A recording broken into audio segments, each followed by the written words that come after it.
Chinese बहू। हे भगवान, फिर से यह कोरोना नाम का राक्षस जाग गया। इस बार तो ड्रैगन के मुंह से मौत बरस रही है। सही बोल रही है माँ जी।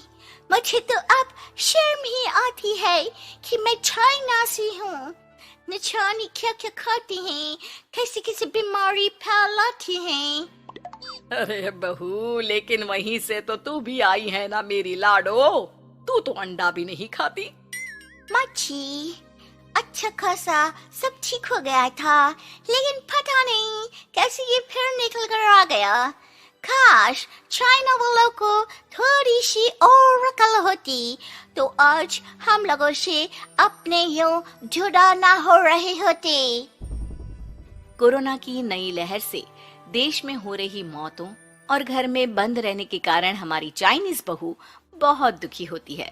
उसे लगता है कि भारत में जो कुछ भी हो रहा है वो उसी के कारण हो रहा है। अब हमारी चाइनीज बहू परेशान सी रहने लगी। अरे क्या बात है मेरी चाइनीज गुड़िया, आज तू एक्सरसाइज नहीं करेगी? अरे ना तो तूने जूस पिया है। क्या हो गया लाडो? कुछ नहीं मम्मी जी, बस अच्छा नहीं लग रहा। लोग मर रहे हैं और मैं जूस पीऊं। माँ जी, चाइना से आई ये महामारी और मैं भी तो चाइना से ही आई ना। अरे अरे बेटा, ऐसा ना सोच। सास पूरी कोशिश करती कि वो चाइनीज बहू को समझाए कि इस बीमारी के लिए वो खुद को दोषी ना समझे, लेकिन माँ जी, मैं आज खाना नहीं खाऊंगी। अब सबका खाना बना दिया है। मैं कमरे में जा रही हूँ, प्लीज डिस्टर्ब मत करना। सास ने अपनी हंसती खेलती बहू का ये रूप तो कभी देखा नहीं था, लेकिन करती भी तो क्या। अगले दिन सुबह सुबह अरे ये पूरे घर से स्वादिष्ट खाने की महक आ रही है। ये कौन है जो चाय बनने के वक्त लंच बनाकर तैयार कर रहा है? वो किचन में आती है जहाँ चाइनीज बहू ने शुद्ध वैष्णव खाना तैयार कर रखा था। अरे बहू, सोई नहीं क्या जो इस वक्त इतने प्रकार का खाना बना लिया? हाँ हाँ माँ जी, क्या करे, जब दिल में बोझ हो तो नींद नहीं आती। तभी तो मैंने सोचा मैं गरीब और जरूरतमंद लोगों को खाना पहुँचा दूंगी। वो ढेर सारा खाना रोज बनाती और गरीब और बेसहारा लोगों में बांटती। क्या कर रही है बहू? कितने दिनों से देख रही हूँ तू अच्छे से सोती भी नहीं है। क्यों कर रही है लाडो? क्या करूं माँ जी, मेरे देश के लोग जीवन की लड़ाई लड़ रहे हैं और मैं सो जाऊं, मुझसे नहीं होता। एक दिन चाइनीज बहू पीपीटी किट पहनकर खड़ी होती है। अरे ये क्या बेटा, खाना देने जा रही है या लड़ाई लड़ने? माँ जी, मैं कुछ दिनों के लिए घर नहीं आऊंगी। मैंने सोचा है कि मैं घर से बाहर रहकर कोरोना के मरीजों की देखभाल करूंगी। ओ प्लीज प्लीज आप मुझे रोकना नहीं। नहीं नहीं बहू, ये तो तूने बहुत ही नेक काम सोचा है।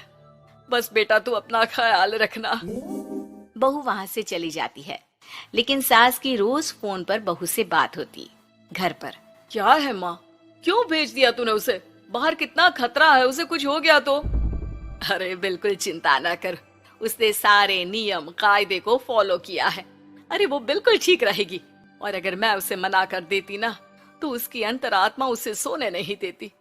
तू तो सारा दिन घर से ऑफिस का काम करता, लेकिन मैंने देखा है उसे कितना परेशान रहती थी कुछ दिनों से। हाँ वो भी है। उधर चाइनीज बहू लोगों का खूब ख्याल रखती, उन लोगों तक खाना पहुंचाती, उनके बच्चों की देखभाल करती। एक दिन बहू अपनी सोशल साइट देख रही थी तो उसे दिखता है कि एक आदमी ने बच्चों की देखभाल के लिए पोस्ट डाली है। बहू उसे फोन करती है। मैं आपकी कोई मदद कर सकती हूँ, प्लीज बताओ। दूसरी तरफ से आवाज आती है। मैं और मेरी बीवी दोनों ही कोरोना से पीड़ित हैं। हम लोगों के बच्चों को देखने के लिए कोई नहीं है। प्लीज हमारी मदद करो।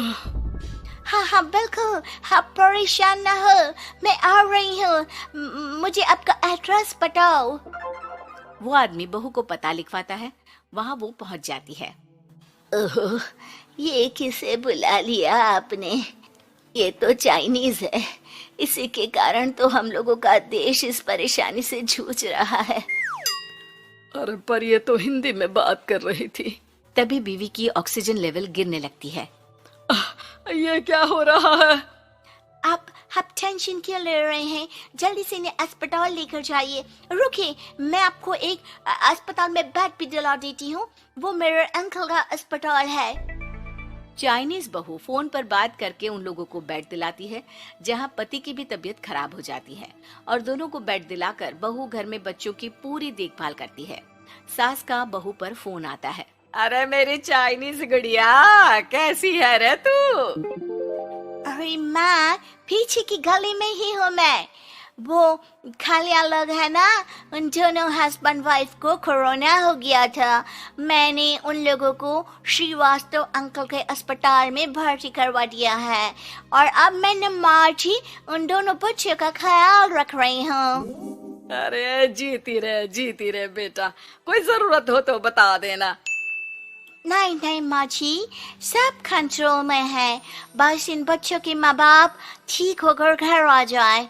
अच्छा माँ, इन लोगों के घर का फोन बज रहा है, मैं आपको थोड़ी देर बाद कॉल करती हूँ। लैंडलाइन में घर के मालिक का फोन था। हम लोगों की जिंदगी का कोई भरोसा नहीं है। यहाँ इलाज महंगा है और हम लोगों के पास पैसे नहीं है। जितना इलाज हो सकेगा उतना ही होगा। हमारे बाद प्लीज आप हमारे बच्चों को संभाल लेना। नहीं, ऐसे मत बोलिए, मैं अस्पताल वालों से बात करती हूँ। बहू अपनी बैंक से अस्पताल वालों को पैसे दे देती है और फोन पर कहती है, हनी, आप लोगों के अकाउंट में पैसे डाल दिए हैं। इन दोनों का अच्छे से इलाज होना चाहिए। पैसे की जरूरत होगी तो मैं और डाल दूंगी। सारा दिन बहू कोरोना पेशेंट के बच्चों को देखती, रात में ढेर सारा खाना पैक करके जरूरतमंदों में बांटती।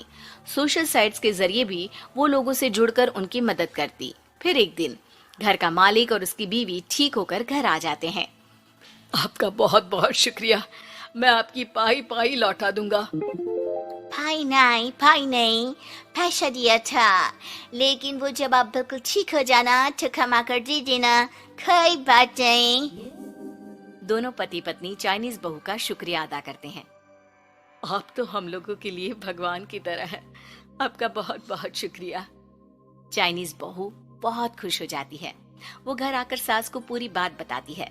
देख मेरी चाइनीज गुड़िया, तुझे चाइना का होने पर अफसोस था ना, लेकिन तूने सच्चे दिल से लोगों की सेवा करके ये बता दिया कि बेटी कहीं की भी क्यों ना हो, ससुराल आकर वो ससुराल के रंग में ही रंग जाती है।